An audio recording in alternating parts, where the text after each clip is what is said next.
공문서 위조 사건. 광해가 폭군이라는 이미지를 얻게 된 이유는 연이은 옥사로 사람 목숨을 갈아 넣은 것 때문입니다. 그런데 앞서 살펴봤듯이 광해군 초기에는 어차피 죽여야 했던 유영경이랑 온 조정신료가 다 같이 외치고 나섰던 임해군 옥사 빼고는 나름 순탄했어요. 그런데 광해군 4년 2월에 사건 하나가 터지는데요. 황해도 봉상군에 사는 김제세라는 사람이 있었습니다. 그는 어릴 때 승려로 있다가 환속하여 사회로 돌아왔는데 이제 승려가 아니니까 군대에 가야 했겠죠. 근데 군대 가기 싫다고 도망쳐 버렸어요. 그러곤 어떻게 하면 군대를 뺄 수 있을까 고민을 하다가 공문서를 위조하기로 결심하는데요. 그렇게 왕의 도장을 위조해서 자기가 종구품, 훈도였다는 가짜 문서를 만들어서 관아에 던져놓습니다. 도망친 신세라서 직접 전달할 수도 없었던 거예요. 근데 이걸 하려면 좀 잘하던가 가짜 티가 너무 나니까 바로 잡혀서 관아로 끌려왔는데요. 국문을 담당한 사람은 봉산군수 신율이라는 자였습니다. 신율은 남이 지은 글로 과거에 급제를 해서 동료들 사이에서는 이미 왕따인 신세였는데요. 게다가 근무 태도도 개판이라 이미 여러 번 파직당한 전적이 있는 인물이었죠. 근데 또 이 신율이 승진에 눈이 먼 놈이었습니다. 신율이 승진을 하는 방법은 바로 별것도 아닌 일로 잡혀온 자를 혹독하게 고문해 큰 일로 만드는 것이었는데요. 그렇게 성과를 올려서 무려 정삼품 통정대부에까지 오른 자였죠. 자, 그런 신율 앞에 공문서 위조범 김제세가 잡혀오자 신율은 일단 이거 어떻게 된 거냐고 묻습니다. 그러자 김제세는 갑자기 동생 핑계를 대는데요.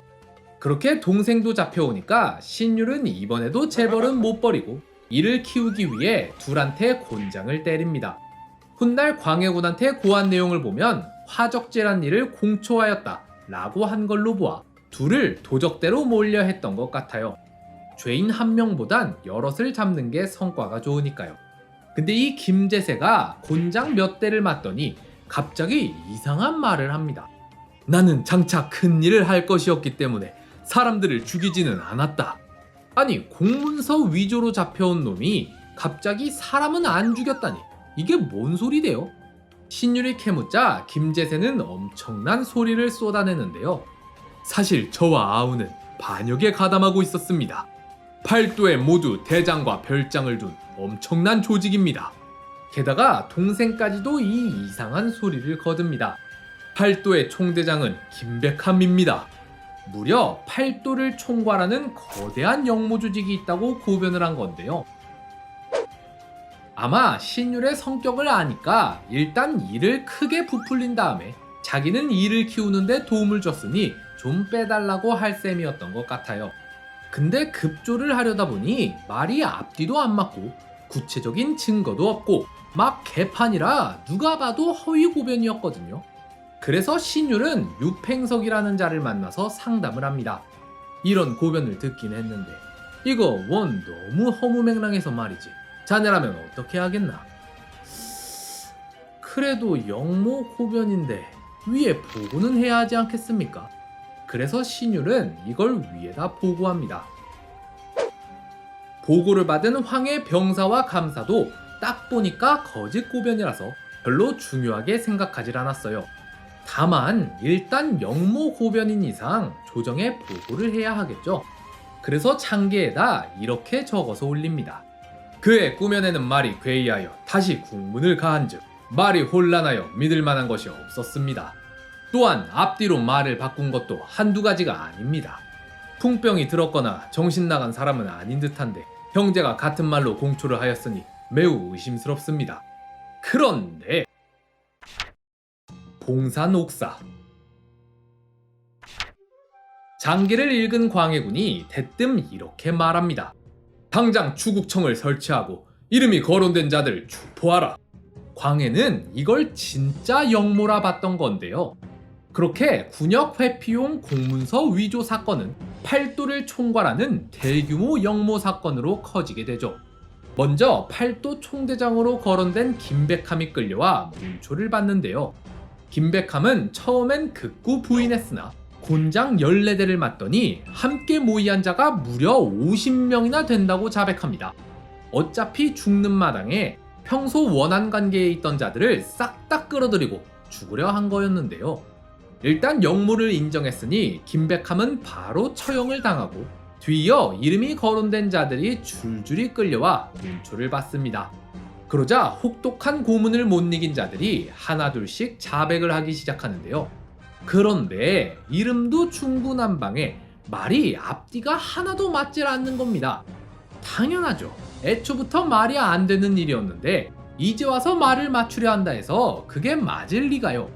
자, 그런데 이 사건이 얼마나 허무맹랑한 사건이었는지를 보여주는 또 하나의 근거가 있습니다.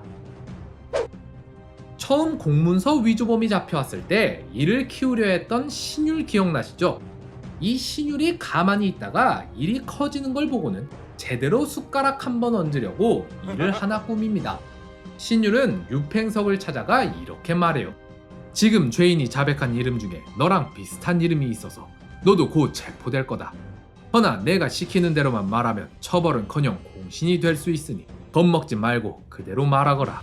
얼마 뒤 진짜로 잡혀온 유팽석은 곧장 신율이 시키는 대로 말하는데요. 신이 3년 전에 우연히 들은 적이 있사온데 정인홍과 유영경 등의 자제들이 모여 의도가 불순한 말을 나누어 싸웁니다. 아니, 정인홍이랑 유영경은 정적 사이인데 이 둘이 함께 역모를 꾸몄다는 게 가당키나 한가요? 이 사건이 얼마나 실체 없는 허황뿐인지를 단적으로 보여주는 예죠. 근데 또 광해는 이 고변을 듣고는 정인홍은 안 잡아오면서 나머지 인물들을 다 잡아옵니다. 사건 당시 광해는 매일같이 국문장을 찾아가 직접 죄인을 취조했어요. 여자나 어린아이에게도 가차없이 국문을 가하고 혹독한 국문을 견디지 못해 죽은 사람이 한둘이 아니었는데요.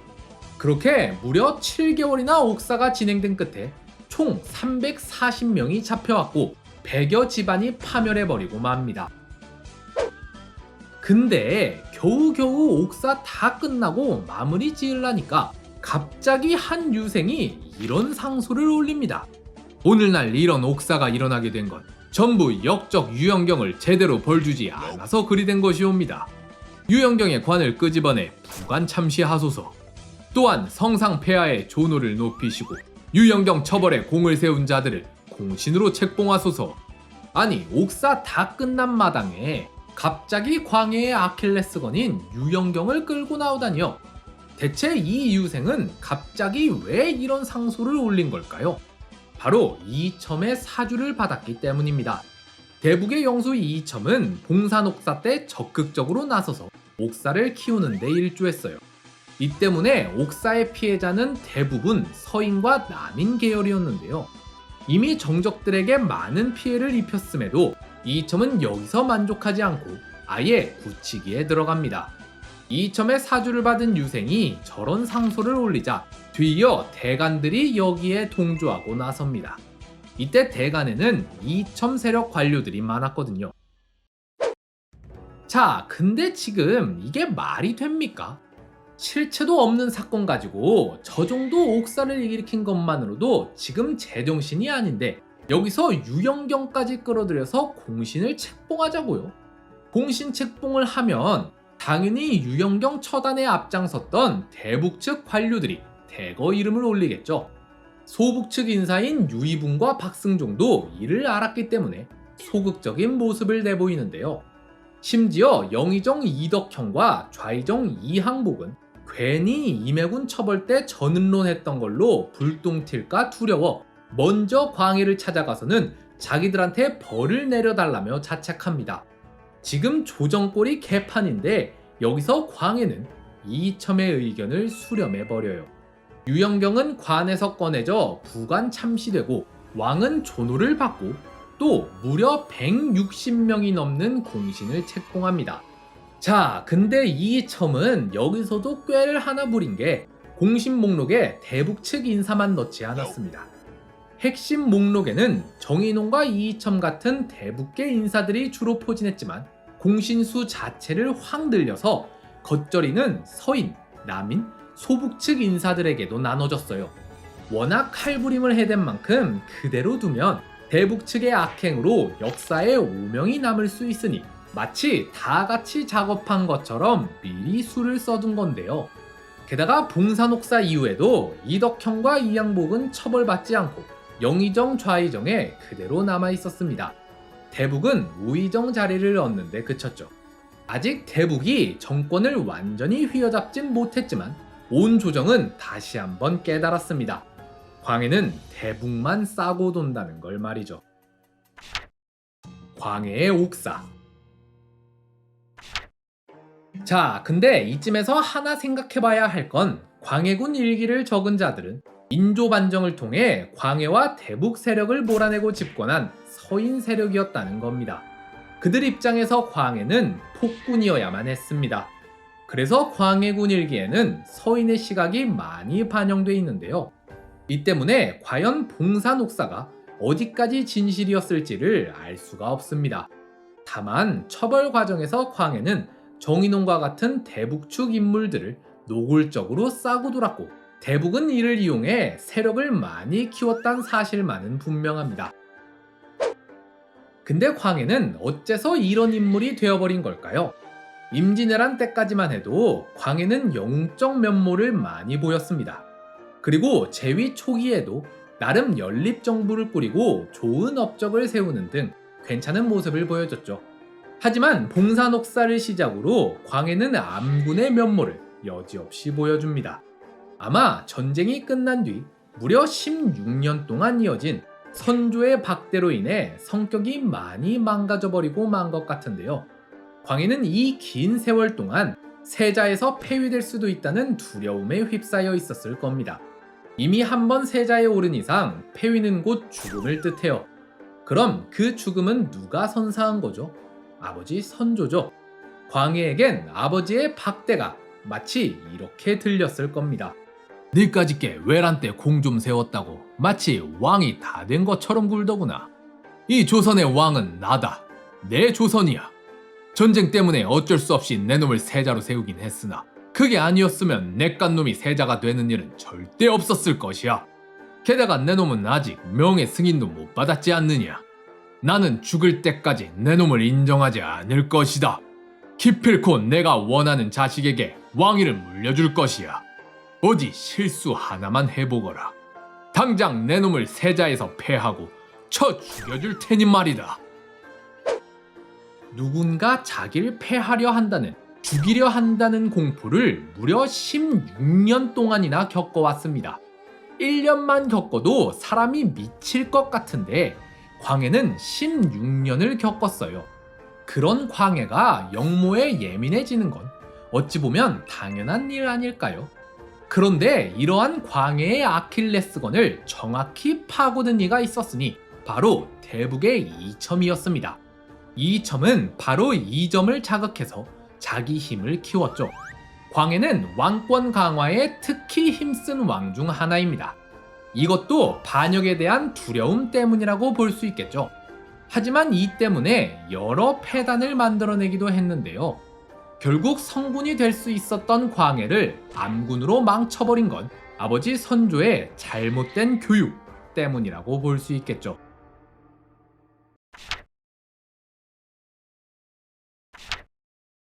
안위의 허위고변.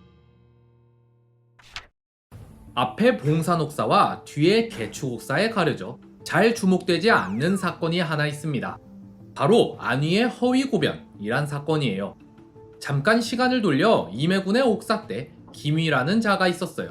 이 김위는 당시 궁궐을 지키는 경비인 수문장직에 있었는데요. 근데 임해군의 옥사가 시작되자 김위가 이런 보고를 합니다. 제가 국문 경비를 서고 있을 때 임해군 내 노비가 철퇴와 대검을 가지고 국문으로 들어가는 걸 직접 봤습니다.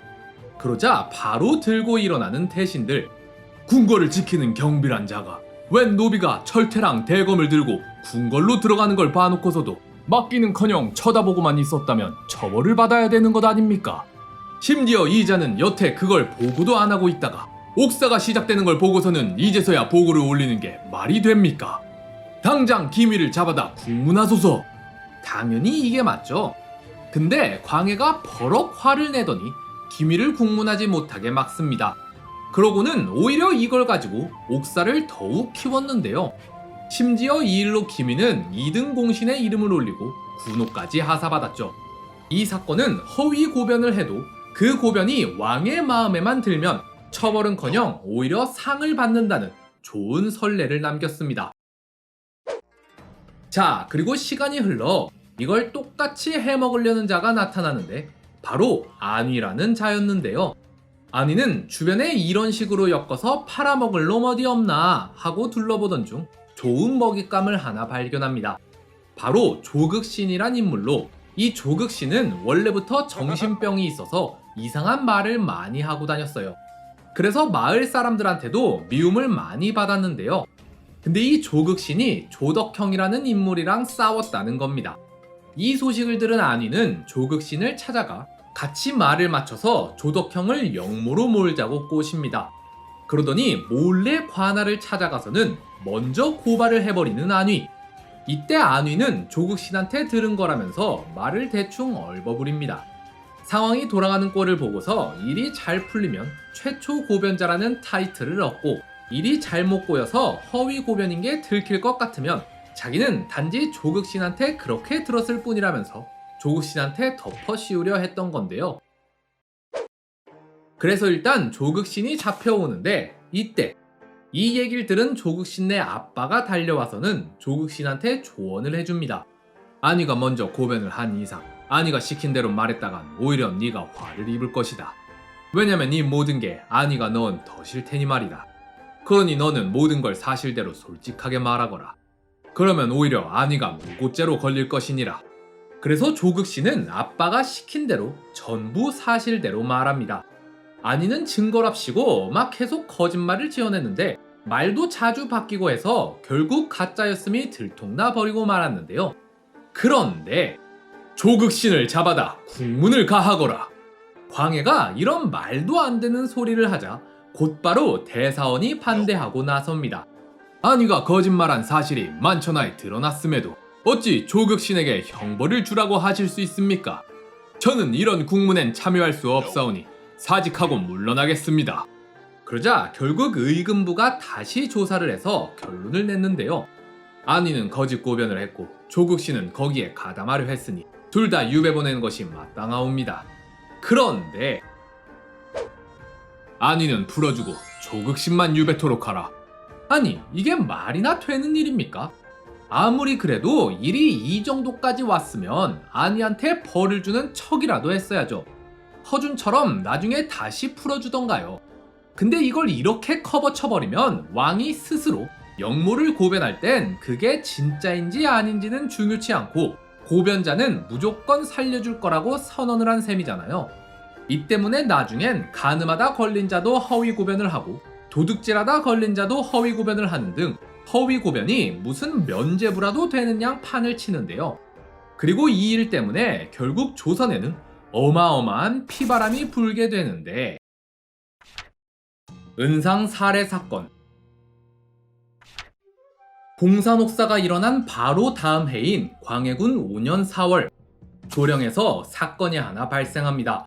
웬 괴한 무리가 지나가던 은상인을 죽이고 은 6,700냥을 탈취해 도망쳐버린 건데요. 범인을 잡아와 조사를 마치고 이제 형을 내리려는데 그때 범인 중 한 명이 갑자기 엄청난 상소문을 올립니다. 저희는 단순 절도범이 아니옵니다. 훗날 왕을 몰아내고 영창대군을 옹립하기 위해 자금을 모으던 것이옵니다. 잠깐 짚고 넘어갈게. 일단 광해군 일기에는 이 상소가 허위 고변이라고 적혀 있습니다. 이첨이 사건을 부풀리기 위해 박응서한테 사람을 보내서는 얼마 전에 있었던 안위의 허위 고변 사건을 들어봤느냐. 안위는 죄가 있음에도 허위 고변을 했다는 이유만으로 벌을 받지 않고 풀려났느니라. 너도 허위 고변을 하면 내 어떻게든 풀어줄 테니 내가 시키는 대로만 하거라. 라고 해서 이첨의 사주를 받고 일을 벌였다는 건데요. 근데 앞서 말했듯 광해군 일기는 광해군을 몰아내고 정권을 잡은 서인 세력이 기록한 겁니다. 따라서 이 얘기를 100% 믿을 순 없겠죠. 다만 확실한 건 이 상소로 인해 훗날 엄청난 사건이 벌어졌음에도 박응서는 처벌을 받지 않았습니다. 신하들은 강력 처벌을 주장했지만 광해는 끝까지 그를 두둔했는데요. 게다가 나중엔 다시 관직에 나오는 것도 허락해줬죠. 허나 결국 인조 반정이 일어나고 정권이 뒤집히면서 박응서는 무고죄로 잡혀와 처형당하고 맙니다. 다시 본론으로 돌아와서 박응서가 올린 상소문에는 이런 내용이 적혀 있었습니다. 강변치루라고 명문가 자제 7명으로 이루어진 모임이 있어요. 장정 7명이 강변에 집을 짓고 함께 산다고 해서 강변치루라고 불렀는데요. 이들은 전부 명문가 출신인데다 글솜씨도 꽤 좋았지만 서자 출신이라는 신분적 한계 때문에 관직에 오를 수가 없었습니다. 그래서 1608년에 광해에게 서자도 관직에 나아갈 수 있게 해달라고 상소문을 올렸는데요. 하지만 단칼에 거절당하고 말았죠. 그러자 빡이 돌아서 반란을 계획하기에 이르는 이들. 일당은 서양갑을 대장으로 삼고 구체적으로 영모 계획을 짭니다. 일단 큰 일을 하려면 돈이 필요하니 자금 조달을 위해 은상인을 습격한 거예요. 일이 잘 풀렸다면 여기서 얻은 돈으로 궁궐 경비병을 매수해 성문을 열게 한 뒤 장정 300명을 동원해 궁궐을 습격하려 했는데요. 그 다음에 왕과 세자를 죽이고 영창대군을 옹립한 뒤 대비에게 수렴청정을 맡기고 자기들끼리 주요 관직을 꿰차려 했죠. 개추곡사. 영모라니! 발작 버튼이 눌린 광해는 어김없이 직접 국문에 나섭니다. 관련자들이 줄줄이 잡혀 들어오면서 본격적인 옥사가 시작되는데요. 대장으로 지목된 서양갑은 혹독한 고문을 받으면서도 절대 아니라면서 극구 부인을 합니다. 전하, 이는 모함이옵니다. 신은 결코 영모를 꾸민 적이 없사옵니다. 근데 사건이 사건인 만큼 이때 서양갑의 어머니와 형도 같이 끌려와 국문을 받았어요. 고문을 얼마나 세게 했으면 결국 어머니와 형이 죽어버리고 마는데요. 일본 서양갑은 갑자기 표정이 싹 바뀌더니 자백하겠습니다 라고 말을 바꾸는데요. 서양갑은 자백하기 전날에 감옥에서 이렇게 말했다고 합니다. 내가 온 나라를 뒤흔들어 어머니와 형의 원수를 갚으리라. 이로보아 서양갑은 어차피 죽을 거 죽기 전에 피바람을 몰고 올 작정이었던 것 같아요. 맞습니다. 저는 영모를 꾸몄습니다. 네, 그럴 줄 알았다. 역적의 수괴는 누구냐? 수장은 영창대군의 외조부 김재남입니다. 이렇게 말하곤 저작거리에서 처형을 당한 서양갑. 여기서 끝이 아니라 뒤이어 강변치루 중 한 명인 정엽이 사건을 더 키워버립니다. 정엽은 아예 고명 대신들과 조정의 중심까지 여럿 엮어내버렸는데요.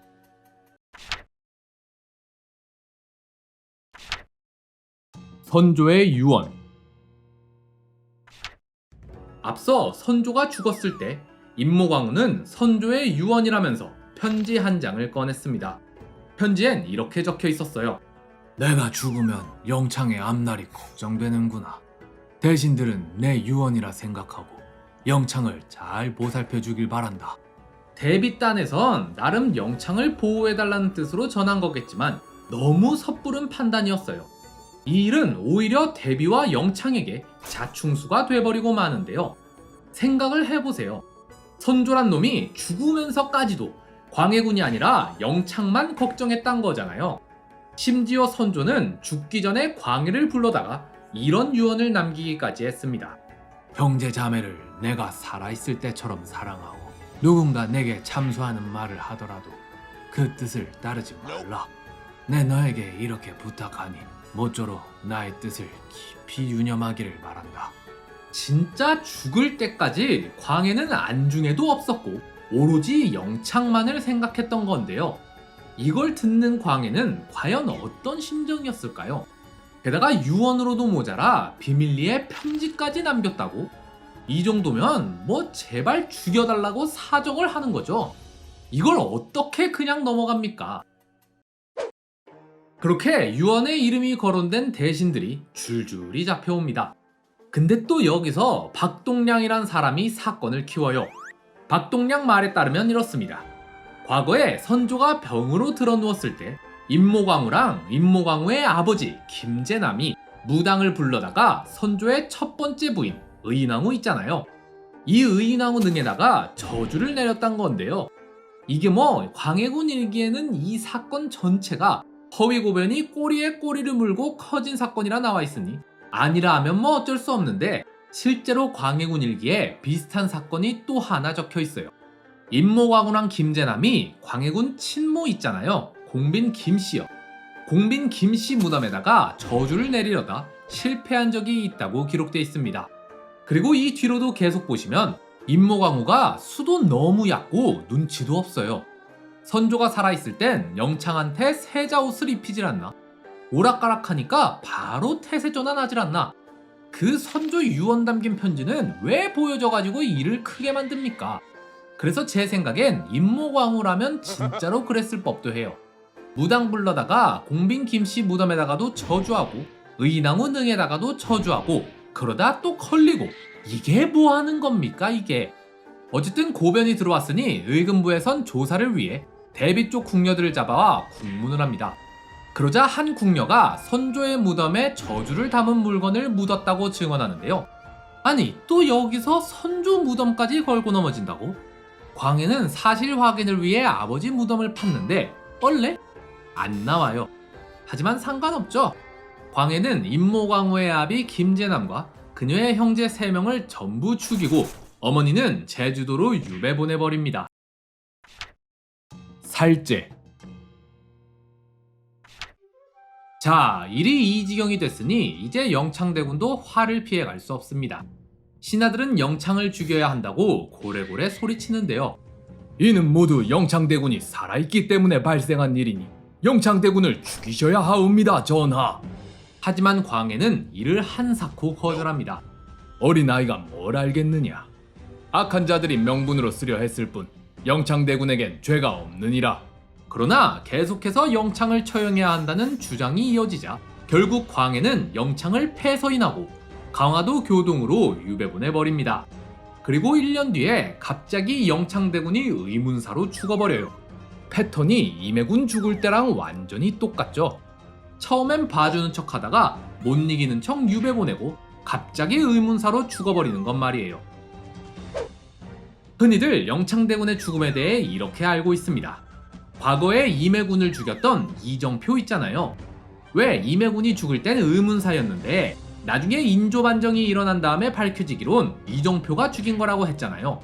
그 이정표가 이번에도 광해군의 사주를 바꿔서 영창대군이 사는 집 아궁이에다 불을 계속 떼서 영창을 쪄 죽였다고 알고 계시는 분들이 많습니다.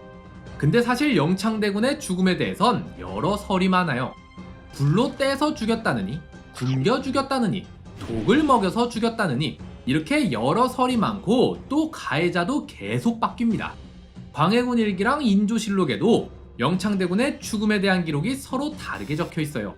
광해군 일기가 인조반정으로 뒤엎은 사람들이 진실을 추궁한 끝에 밝혀낸 사실이라면 인조실록에는 또 왜 다르게 적혀 있는 걸까요? 따라서 정확히는 모릅니다. 어쨌든 광해는 영창이 유배지에서 의문사를 당했다는 사실을 듣고는 아이의 죽음이 안타깝다며 대군의 예로 장례를 치러줍니다. 폐모. 이 점은 이번 개축옥사 때도 선봉에 서서 옥사를 진두지휘했습니다. 덕분에 서인과 남인 세력을 대거 제거하는 데 성공했는데요. 심지어 영창대군까지 유배 보냈지만 이첨의 공세는 아직도 멈출 생각이 없었습니다. 다음 타겟은 바로 임모광우입니다. 광해군 5년 5월 이첨의 사주를 받은 유생 이위경이 동료 유생 19명과 함께 상소를 하나 올리는데요. 모후를 폐하소서. 그러자 광해는 과거에 태종 이방원이 왕자의 난을 일으켰을 때 신덕왕후를 어떻게 처리했는지 조사해보라고 합니다. 근데 이 소식을 들은 대사원이 곧장 반박 상소를 올리는데요. 뿐만 아니라 이위경 일당을 제외한 다른 유생들도 연명으로 상소를 올립니다. 심지어 유생들은 여기서 그치지 않고 팔도의 통문을 돌려 폐모 논의는 금수의 행동과 같다고 규정하는데요. 상황이 이 지경까지 이르자 결국 광해도 이건 안 되겠다 싶었는지 폐모소를 올린 유생들을 처벌합니다. 이위경 등 폐모소를 올린 유생들은 과거 응시 자격을 박탈하라. 자, 여기서 영창대군 때랑 차이점이 있습니다. 유교의 나라인 조선에선 자식이 부모에게 불효하는 것은 어떤 경우에도 용납될 수 없어요. 영창대군 때는 대부분의 신료들이 처벌을 주장했지만 패모론 때는 이이첨이랑 정인홍, 허균 쪽 빼고 나머지는 다 반대했어요. 서인, 남인은 물론이거니와 대북과의 싸움에 소극적이었던 소북도 반대하고 나섰는데요. 심지어 대북 측 인사들 중 일부도 이를 반대했습니다. 대북 내에서조차 파벌이 나눠진 셈이에요. 어쨌든 광해가 한 수 접으면서 사건은 일단락된 듯 보였습니다. 그러나 4년 뒤인 광해군 9년 11월부터 2달 동안 미친 듯이 상소가 올라오기 시작합니다. 전 현직 관리 970여 명과 종실 170명이 합하여 무려 1100명에 다다르는 사람이 상소를 올려 대비를 처벌하라고 주장하는데요. 이이첨이 뒤에서 몰래 여론몰이를 한 것이었죠. 결국 여론에 따라 다시 패모 논의가 시작됩니다. 정인홍은 앞서와 같이 찬성했으나 물러나 있던 이항복은 반대하고 대북파였던 영의정 기자원도 반대했죠. 그러나 지금 이미 1100명이나 되는 사람들이 찬성을 하고 나섰어요. 그러니 기세를 몰아 강경론자들이 목소리를 높였겠죠. 여론이 이를 원하옵니다 라고 말이에요. 그렇다 보니 대부분의 관료들이 이 사건에서 발을 빼버려요. 여기서 찬성했다가 역사에 오명을 쓰긴 싫고 그렇다고 또 반대할 용기는 없었던 건데요. 강경론자들은 반대파 핵심 인물인 이항복과 기자원을 탄핵합니다. 둘을 유배토록 하라. 붕당으로 보자면 서인, 남인, 소북 세력에 대북파 일부 세력까지 반대하는 마당에 이이첨, 허균, 정인홍 이 셋만 찬성을 부르는 것 같지만 이미 세상이 이들 것이었기에 전체적인 목소리는 이쪽이 더 컸던 건데요. 관료들의 거센 요구가 계속되자 결국 광해는 못 이기는 척하면서 일부 수락합니다. 지금부턴 대비의 존칭을 없애도록 하라. 근데 지금 이를 이렇게까지 키웠는데 이이첨이 이걸로 만족할 수 있을 리가요. 패모론자들은 광해군 10년 1월에 패모정청이라는 걸 엽니다. 조정의 백관을 모두 동원하여 왕에게 공식적으로 패모를 요청하는 자리예요. 이때 자신들의 요구를 조목조목 구체적으로 적어서 제시했으나 광해는 이를 거절합니다. 사관은 이때 광해가 거절한 이유는 처벌 수위에 만족하지 못했기 때문이라고 적습니다. 광해는 얘네가 더 세게 나와주기를 바랬던 거라고 말이죠. 아예 밖으로 내쫓아버려서 임해군이랑 영창대군처럼 몰래 죽여버리려 했던 거라고 말이에요. 어쨌든 광해가 거절함으로써 논의는 또 질질 끌게 됩니다. 그러다 허균의 옥사도 있고 또 북쪽에선 명나라와 후금 사이에 전쟁이 터지면서 군사적인 문제도 생기고 하다 보니 자연스레 패모 논의는 묻히게 돼요.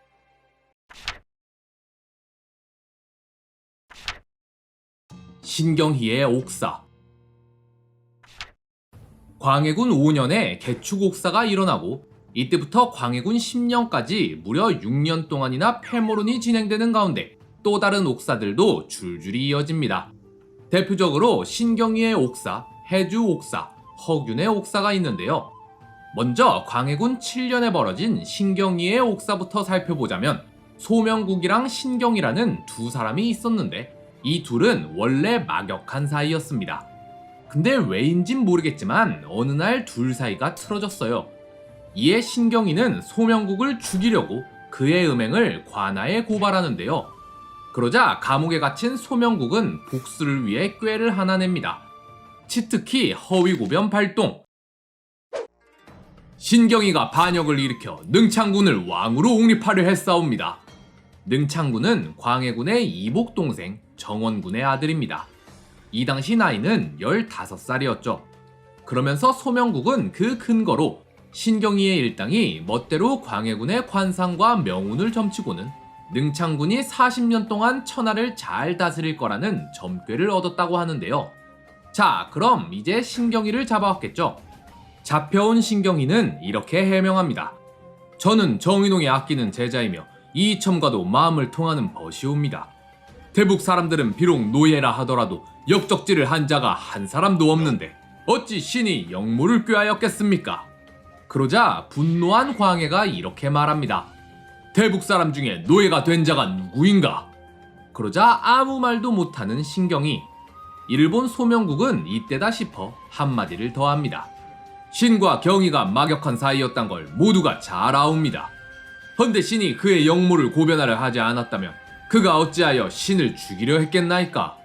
여기까지만 봐도 아시겠지만 소명국은 원래부터 교활하고 말을 잘했어요.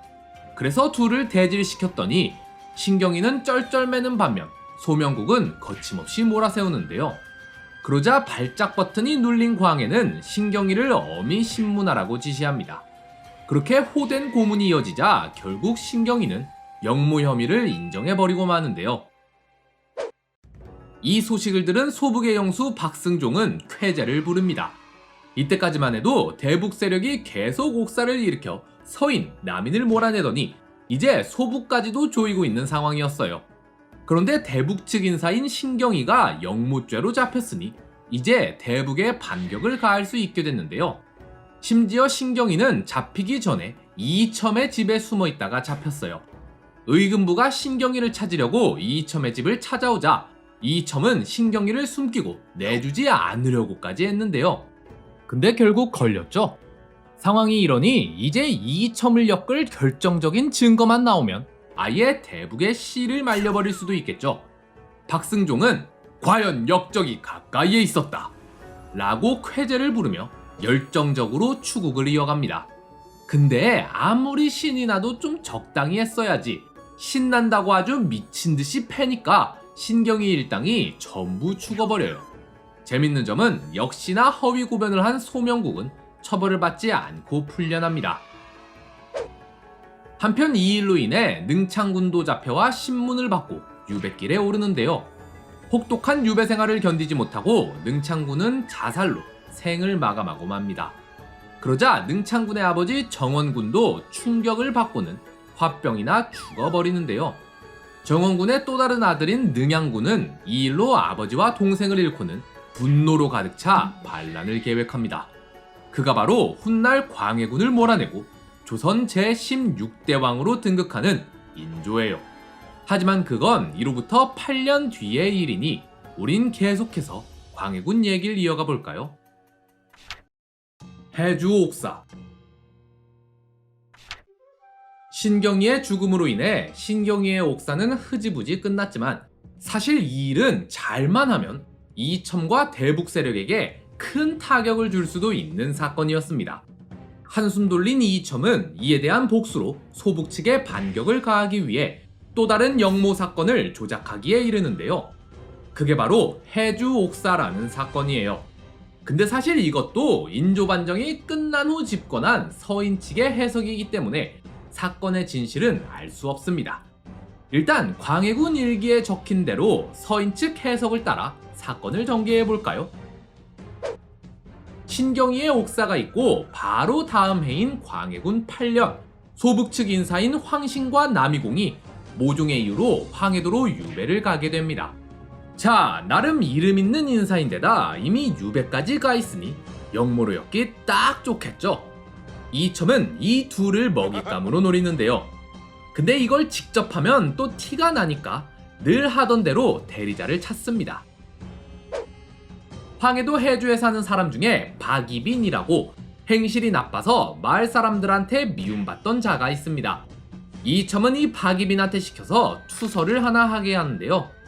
남이공이 박승종, 유희빈, 이첨과 함께 영모를 꾀하고 있다. 이상하죠? 이첨이 시켰는데 이첨도 같이 영모를 꾀하고 있다고 하네요. 광해군 일기를 적은 서인의 주장에 따르면 이첨의 이름이 들어가 있는 건 자신이 사건을 조작했다는 사실을 숨기기 위한 것이라고 해요.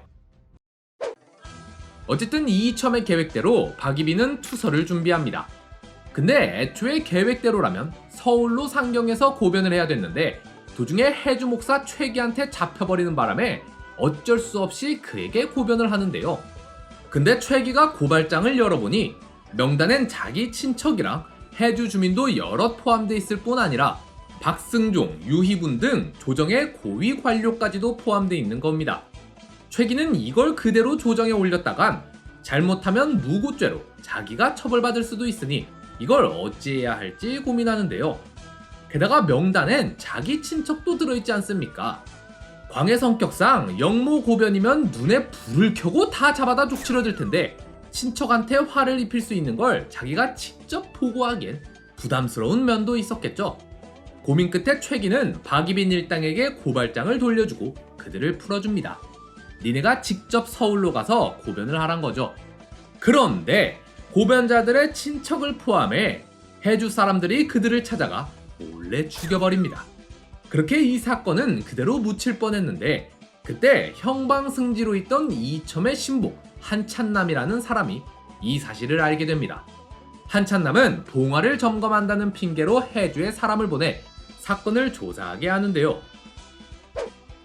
한편 소북의 영수 유희분도 이 사실을 알아챕니다. 유희분은 영모를 꾀한 적이 없지만 어쨌든 영모 고변에 자기 이름이 들어있으니 이 일이 괜히 조정에 알려졌다가 화를 입을까봐 두려웠어요. 급기야 사건을 조작하려고 시도하는 유희분. 유희분은 해주 목사 최기의 친척을 시켜서 박이빈을 공초한 내용을 흉서에 이름이 오른 자는 모두 외척 대신에 실세한 자이다 로 고치려 합니다. 그러자 또 이 일을 알아챈 이첨은 해주 목사 최기의 상관인 해주감사 윤조원을 협박해서 자기가 시키는 대로 장계를 올리라고 하는데요. 해주 목사 최기는 감사에게 보고하지도 않은 채 형벌을 남용하였습니다. 그렇게 결국 국문장으로 끌려온 최기. 아닙니다. 신은 해주감사와 상의한 끝에 박이빈 등을 풀어주기로 함께 결정한 것이옵니다. 하지만 이 얘기는 씨알도 안 먹혔고 최기는 국문을 받은 끝에 이렇게 진술합니다. 고발장에는 기자원, 박승종, 유희분 등의 이름이 모두 들어있었사옵니다. 이와 더불어 아까 이첨의 신복, 형방승지 한찬남이 해주로 사람을 보내서 사건을 조사하라고 했잖아요. 그 결과를 광해에게 보고합니다. 유희분이 공초 내용을 조작하려 했사옵니다. 결정적인 증거죠. 영모에 이름이 적혀있던 소북의 영수 유희분이 사건을 조작하려 했다. 그렇게 사건은 돌고 돌아 애초에 이첨이 계획했던 대로 소북 측에 큰 타격을 입히는 데 성공합니다. 앞서 신경리의 옥사로 잠깐 흔들렸던 대북은 이 해주 옥사를 통해 완전히 반격에 성공했는데요.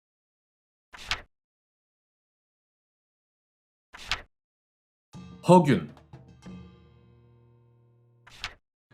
패무론과 관련하여 빼놓을 수 없는 인물 중 하나가 바로 허균입니다. 허균은 초기 동인의 수장이었던 허엽의 아들로 어린 시절 그는 누이와 함께 이달의 문화에서 글 공부를 배웠습니다. 이 누이가 바로 그 유명한 여류 시인 허난설원이에요. 허균도 누이를 닮았는지 어려서부터 문장에 출중했다는 평이 많습니다. 한국인이라면 누구나 한 번쯤은 읽어봤을 그 유명한 홍길동전이 바로 이 허균의 작품인데요.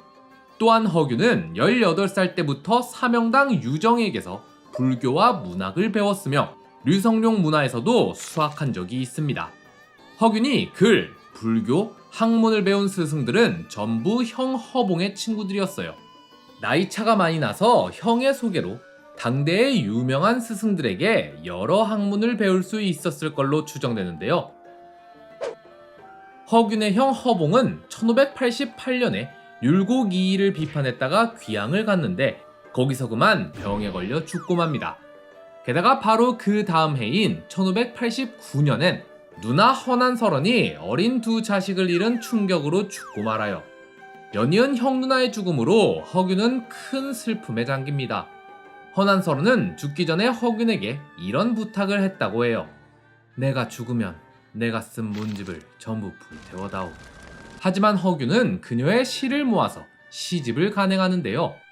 나중에 허균이 관직에 오른 뒤에 명나라 사신을 수행하는 직을 맡게 되는데 이때 명나라 사신에게 누이의 시집을 줘서 중국에서도 간행하게 했죠. 덕분에 허난설원의 시집은 조선과 명, 양국에서 대히트를 치게 됩니다. 임진왜란이 일어나자 허균은 광해군의 분조에 합류합니다. 그리고 그 공으로 후에 위서 원종공신 2등에 책봉되는데요. 이후 허균은 1594년에 치러진 문과 정시에서 급제하고 3년 뒤인 1597년에 문과 중시에서는 장원을 합니다. 그 다음엔 명나라 사신을 수행하는 접반사가 되어 외교관으로서 공을 세웠죠. 허균의 사상. 1607년 허균은 공주 목사로 부임하면서 몇몇 서얼들과 친해졌는데 이들 중 몇몇은 훗날 개추곡사의 시발점이 된 강변치루의 일원으로 성장하게 됩니다. 특히 강변치루의 대장 서양갑은 허균이 직접 키운 인물이라 해도 무방할 정도로 총애를 받았는데요. 그 사이 까먹으셨을 분들을 위해 잠깐 소개하자면 강변치루는 능력은 있지만 서자라는 신분적 한계 때문에 관직에 진출하지 못한 자들이 모여서 만든 조직입니다. 이들은 1608년에 광해에게 서자도 관직에 등용시켜달라는 상소를 올렸지만 거절당하고 말았는데요. 이 때문에 빠기친 이들은 아예 세상을 뒤엎기 위해 반역을 꾀합니다. 근데 반역을 일으키려면 돈이 필요하니까 자금 조달을 위해 은상인을 습격했다가 잡혀버리고 말았어요. 이게 바로 1613년에 발생한 은상살인 사건인데요. 근데 형을 선고받기 직전에 갑자기 일원 중 한 명이 자백을 해버리는 바람에 개추곡사가 시작됩니다. 사관은 이때 이 자백이 진짜가 아니라 이첨의 사주로 인한 허위 고변이라고 적고 있습니다. 그러나 광해군 일기는 훗날 광해를 몰아내고 집권한 서인의 시각으로 쓰여졌다는 점을 간과해서는 안 됩니다. 강변치루라는 모임의 존재나 이들 중 일부가 허균과 교류한 적이 있다는 점, 게다가 홍길동전으로 알 수 있는 허균의 사상 등을 고려하면 완전히 터무니없는 소리는 아니었을 수도 있죠. 실제로 학자들의 연구에 따르면 허균이 홍길동전을 쓴 게 개추곡사 1년 전인 1612년이었을 거라고 추정합니다. 또한 이로부터 1년 전인 1611년엔 허균이 자신의 시와 문집을 엮은 성소부부고를 간행했는데 이 성소부부고에도 허균의 사상이 많이 담겨 있어요. 두 작품으로 보았을 때 허균은 적서차별을 반대했음을 알 수 있습니다. 그런 허균이 적서차별로 관직에 진출하지 못한 강변치루와 관계를 맺는 게 전혀 우연이 아니었을 것 같은데요. 심지어 강변치루의 수장을 허균이 직접 키웠다고 하니 이들은 서로 영향을 주고받았을 가능성이 농후하죠. 게다가 당시 조선은 오로지 유교 사상에 갇혀있을 때인데 이에 비해 허균은 자유로운 사상을 추구했음을 알 수 있습니다. 사명대사한테서 불교를 배웠으며 존경하는 인물로 도교 인물을 말하기도 했는데요. 또한 불교를 믿는다는 이유로 여러 번 탄핵당한 적도 있죠. 이러한 점도 확실히 당대 사람들과는 뭔가 달랐음을 알 수 있는데요. 이이첨과 허균. 뭐 이렇게만 보면 허균이 당대에 고립된 유교 사상에 얽매이지 않고 자유로운 사상을 추구한 개혁가처럼 보이는데 사실 그건 또 아니에요. 허균은 부임지로 발령을 가면서 기생을 데리고 갔다가 탄핵을 당하기도 하고 과거 심사를 맡았을 때 조카랑 조카 사위를 합격시켰다 걸려서 유배를 가기도 했습니다. 막 엄청 뛰어나다기보다는 그냥 그럭저럭 괜찮은 관리 정도였던 거죠. 그러던 중 개추곡사가 터집니다. 사건의 시발점인 강변치루 중에는 허균과 친한 인물이 많았으니 허균은 오지게 똥줄이 탔겠죠. 그런데 다행히도 그들의 입에선 끝까지 허균의 이름이 나오지 않았습니다. 일이 커지면서 영창대군까지 엮이자 광해는 선조의 유교를 받든 고명 대신들을 불렀죠. 외에 영창대군 잘 챙겨달라고 선조가 따로 부탁한 사람들 말이에요. 근데 그 고명 대신들 중엔 허균의 이복형도 있었습니다. 이때도 허균은 똥줄이 탔겠죠. 자, 그런데 다행히도 이번에도 허균은 무사히 넘어갑니다.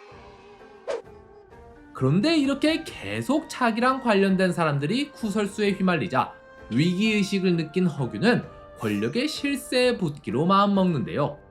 허균이 찾아간 이는 바로 당대 권력의 정점 이이첨이었죠. 허균과 이이첨은 1589년에 같이 생원시에 급제했고 1594년엔 같이 문과에 급제한 과거 동기였어요.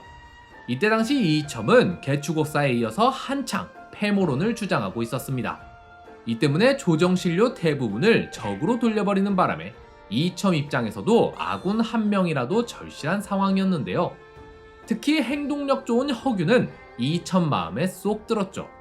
그렇게 허균과 이첨은 서로의 필요에 의해 뜻을 함께하게 됩니다. 이때부터는 이첨이 총대장이라면 허균은 행동대장이었어요. 허균은 패물론을 다시 일으키기 위해 가짜 뉴스를 퍼뜨립니다.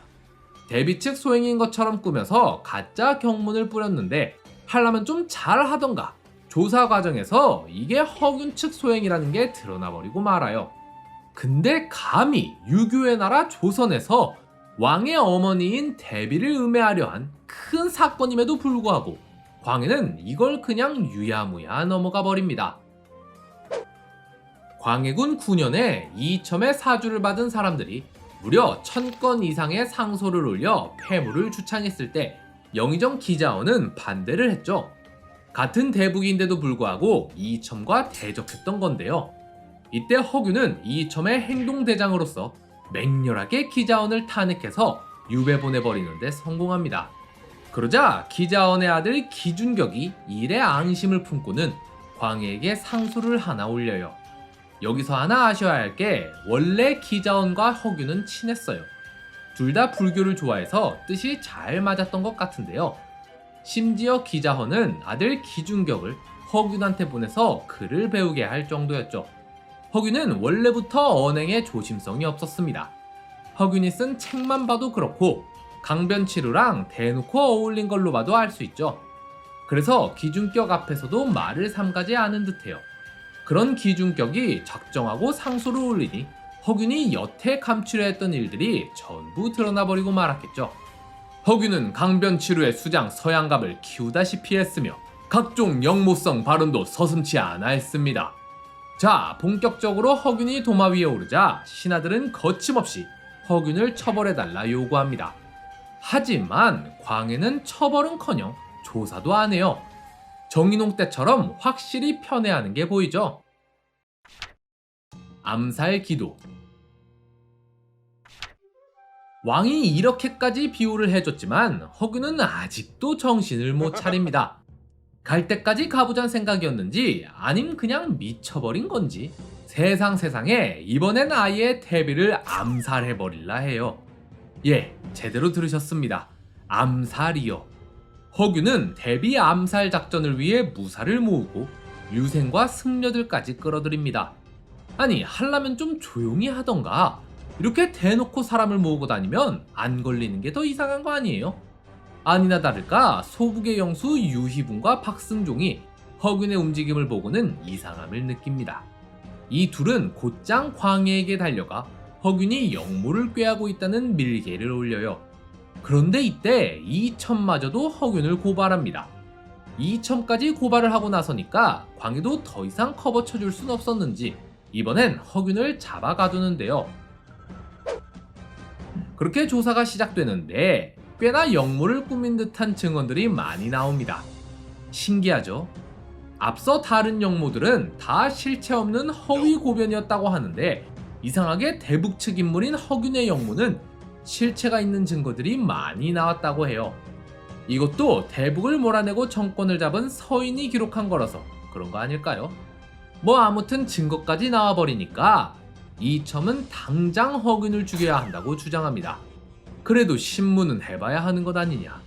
이미 증거가 다 나와 허균이 영모를 꾸몄음이 만천하에 드러났는데 무슨 신문까지 필요하겠습니까?